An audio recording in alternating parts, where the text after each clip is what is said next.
Welcome to the ReThink Social Change podcast, where we talk about what truly moves the needle for equitable and inclusive societal progress.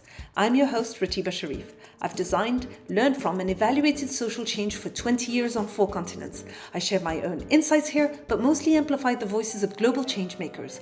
I randomly draw cards from the ReThink Social Change deck to spark and guide unscripted conversations with them that explore what works, what doesn't, and why. Join us for real talk and lessons you can apply to create truly transformative social initiatives. Hey Changemaker, it's just me today and it's been a while. Glad you joined. So tell me, when was the last time you took a pause to ask yourself and your team, are we on the right track? Is our approach still aligned with what's needed? Are the assumptions we made at the start still valid today? Is it time to rethink our tools, rethink our approaches? Hi, I'm Ratiba, and today I want to talk to you about the cards that I use to spark great conversations with my guests on the podcast, why I developed them, and what they are, and how they can serve you. If you've worked on social change, you know how unpredictable it can be because our world is complex to make sense of and to navigate with purpose. And as you roll out your projects, you might find yourself taking one step forward, one step to the side, or even a step back before you can move forward again. And in those moments, you cannot but pause and reflect. And I'm going to share how these cards can help. You know, when I created ReThink social change cards, the M&E specialist that I wanted to transform the way I engaged in conversations around theory of change, around indicators, objectives, around results frameworks with my program colleagues, many of whom saw M&E as for lack of a better word, nuisance, or at least as a flawed process. I so wanted to show them how powerful M&E processes and data are and how they could help them improve their programming so that it's more responsive to the changing environment we worked in. I thought if I could come up with a tool or a framework to tap into their evaluative, reflecting minds, it would shift the way they thought about their work. At the same time, there were interesting developments coming out of the design thinking and the serious games field and systems thinking field that I started to learn about and experiment with. Add to that the growing focus at the time on learning within both donor and practitioners communities. It gave me the wave that I needed to surf on. So I set out to distill a social change project into simple, clear concepts. Cards soon emerged as a versatile tool to gather around, and I thought they'd be great conversation starters. In a sense, they lent themselves to the out-of-the-box thinking needed in the fluid, complex, and dynamic nature of social change. Of course, they are no panacea, but they do help to go beyond surface level, whether you use them in a fancy conference room, or in a cafe, or under a banyan tree. Whether you have 15 minutes or 4 hours, whether you're designing a project, taking stock midway through, or preparing for an evaluation. These cards help think social change and possibly rethink it. So let's talk about them. The deck is comprised of 54 cards, each with a keyword, concept, an icon, and a prompt to get the thinking juices going. And they are split into 7 categories. The first category is context. We know that every social change initiative operates within a unique environment, shaped by cultural, political, economic, and social factors. Understanding this broader landscape is critical to programmatic success. Who holds power in this space? What historical events or current trends influence our work? By grounding your effort in a deep awareness of the where, you ensure that your strategies are relevant, are informed, and responsive to the changing realities on the ground. Now, I know you go through these exercises or some form of context analysis at the design stage of your project, but you also need to keep your finger on the pulse and do it regularly throughout implementation. Then comes the people category. At the heart of every project are the people it engages, your stakeholders, participants, partners, donors, local leaders. These cards help you think. Who are the key players driving change and who are affected by the issue? Who stands to benefit? Who might resist? Thinking carefully about the who is involved, directly or indirectly, helps understand the importance of and approaches that build trust and will allow you to co-create and collaborate. In short, they help you design and reflect on initiatives that are people-centered and inclusive. The third category, is change. That's your why. Social change isn't just about activities and outputs. It's about the transformation you're working towards. What does success look like? What success will be? Is it policy reform, shifts in attitude, improved systems or institutional processes? I use the socio-ecological model of social change to inform the design of this category. If you were to stop listening right now, I would leave you with one thing, and that's keep the why of your project front and center, and never stop asking yourselves and your team, why are we doing this activity, or using this approach, or partnering with this organization? It will help your work remain focused and purposeful and aligned with your ultimate goals. Categories 4 and 5 go to the how. They are tools and resources, because you'll need both to bring your vision to life. This isn't just about funding, it's about skills, knowledge, partnerships, technology, time, expertise, building partnerships, and many other things. What activities are you going to do? In which sequence are you going to roll them out? What capacities do you have and what's missing? Identifying the how helps you plan strategically, leveraging existing strength and addressing the gaps effectively as early as possible. Now, I wore my monitoring and evaluation hat to come up with the last two categories. They challenge you to be intentional by specifying and qualifying what you do. As you know, social change work often operates in intangible or gray areas, but that doesn't mean you can't be precise. These two categories help bring clarity to your approaches, to the hypotheses of how change happens. They ask questions like, what exactly are we trying to achieve? Why do we think it will change things for the better? What push-pull factors will we have to grapple with? How do we define success? How will we measure it? What entry points will we tap into?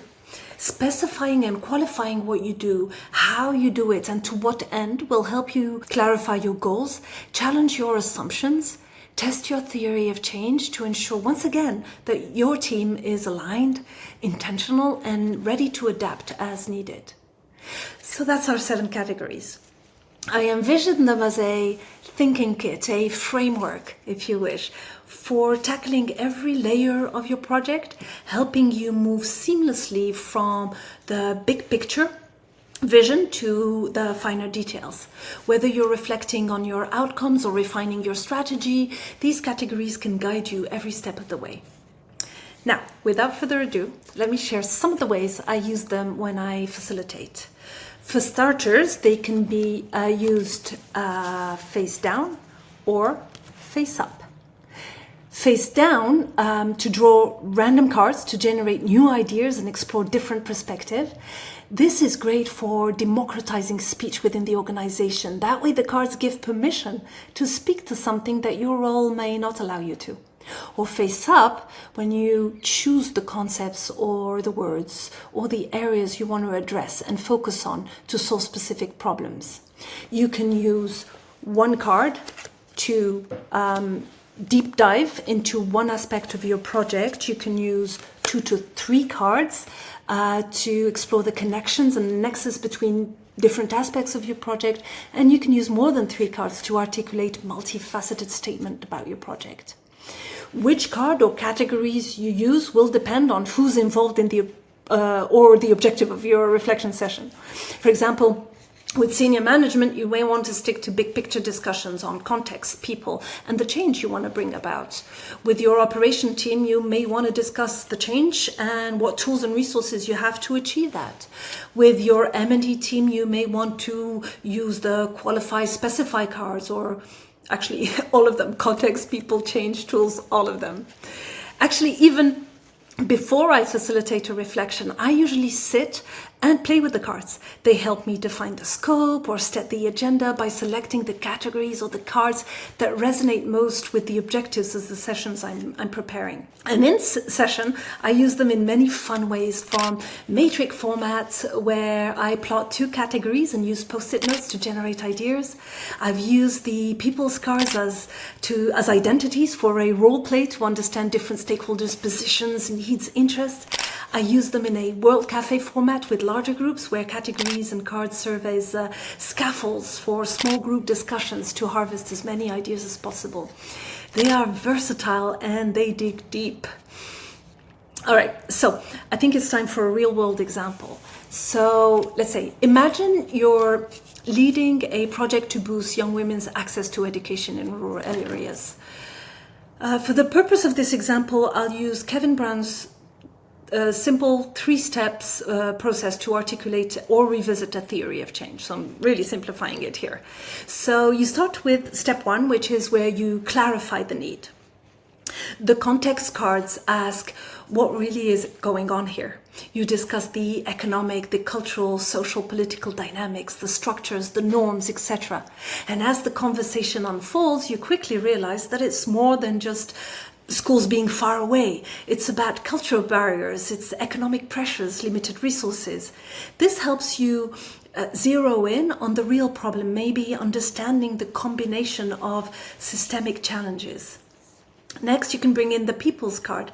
And they ask you who needs to be in this conversation or in this project. Is it the young women, their families, teachers, local leaders, or even government bodies or institutions? You may need to understand what the stakes are for each of these groups.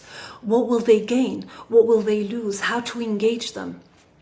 Then the change cards will help reflect on the level at which you want the change to happen. Do you want it to happen at the individual level, knowledge, attitude, perceptions of these girls? Do you want it to happen at community level, work with families, for example? Or are you aiming for policy change, which may require advocacy to shift the narrative around girls' education? So you're not just opening doors to classrooms, or you're opening doors to opportunity, to independence, leadership for young women. So at this stage, you need to think large and wide. The sky's the limit, because in step 2, you have to define the work. That's when you figure out what's going to make this happen. And that's what the tools and resources cards can bring. You'll probably need a whole range of resources, right, for this kind of project. You need teacher training, books, family and community engagement activities. You might want to provide scholarships or online communication plan. So you may need to facilitate dialogue to build trust and partnerships to make it all work. Unpacking and plotting the tools and resources will provide you with the reality check that you need to make this project relevant, feasible, and achievable.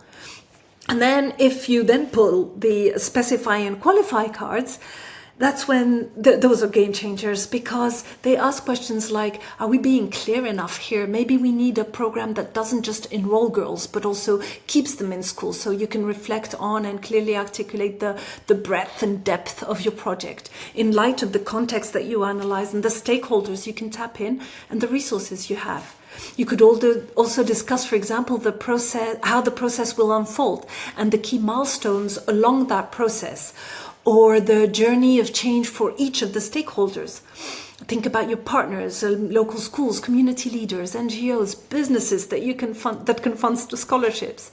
These are the people who make your ideas reality and help you sustain positive outcome. And finally, another reality checkpoint, step 3, what results and how will you know? That's when you pull the specify and qualify cards again to define what success looks like. What are you going to spend those often meager but precious M&E monies on? Tracking graduation rates or academic performance? Young girls' agency or empowerment? Define that and what it would take to tell those stories of change. Bring in your change cards again so you don't lose track of your why. And your context cards at this stage to check in. Is there a political shift? A new policy that's either going to affect your work or that you can leverage? The context is always shifting, so you need to be locked in, as my teenage son would say, and nimble enough to navigate that shift. I really believe that if you spend a good half day really having these kinds of conversations with your team and your partners, you will have what you need to start designing or course correcting your project, articulating better results framework, identifying fit for purpose indicators and fit for capacity indicators, so you don't need to go through the stale process in an office, facing a computer, copying and pasting what's worked at another time in another place. And by using these cards, you actively use your collective knowledge to shape your approach. You ensure it's grounded in the reality and aligned with the goals. These cards help you stay sharp and intentional along the way. So, my friends, reflection is no luxury. It's a necessity in today's dynamic world. Whether you use the ReThink Social Change card or another approach, just find the time and have the courage to ask yourself and your team, what's working? What could we do differently? What must we do differently? How can we move forward with more intention? If you're interested in a facilitated reflection session with the ReThink Social Change card, reach out. My contact info is in the description box. I'd love to help support you and your team on this journey. And if you've listened till the end, thank you, and hope this was useful. And if this resonated with you, please share in the comments how you approach reflection and what tools you use to do that. Thanks for joining me. Until next time, be the change.